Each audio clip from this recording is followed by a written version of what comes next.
We have an idea on how large-scale in-person learning can look by checking on large school districts in other states that are already open.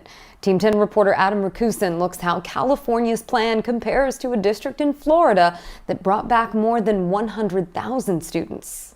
At schools across California, things look different. In San Diego, frustration. Enough is enough. This is taking way too long. They're dragging their feet, and we can tell.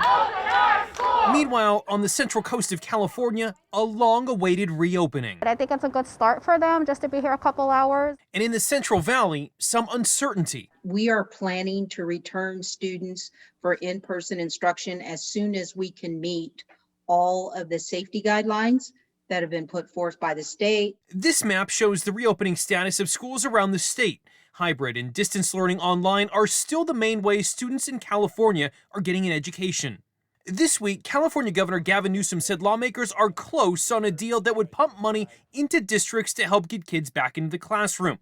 The state also agreed to set aside 10% of vaccines for teachers and school staff. We've been engaged for weeks now, months, candidly, on getting our schools safely reopened for in-person instruction, doing it in a very deliberative way. While California lawmakers negotiate, some schools in other states are already back to in-person instruction. We reopened 100% of our schools. That's about 400 different campuses on October 5th for every single student based on parental choice. Alberto Carvalho is the superintendent of Miami-Dade County Public Schools.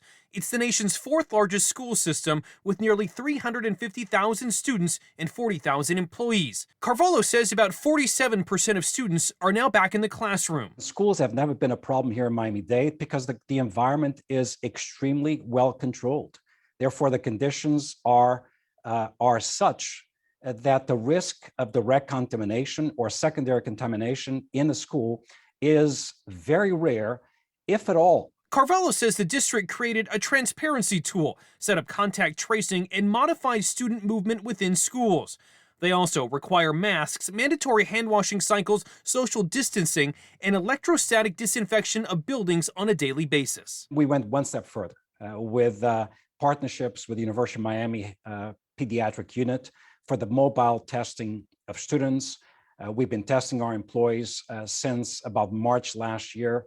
And now we're accelerating the vaccination of our school site personnel who happen to be 65 years of age and older. While Florida and California have different approaches to public health and different speeds on when kids return to the classroom, I think everyone can agree on this. Why is it important to bring these kids? Because there's no place like the schoolhouse. Adam Rakusin, ABC 10 News.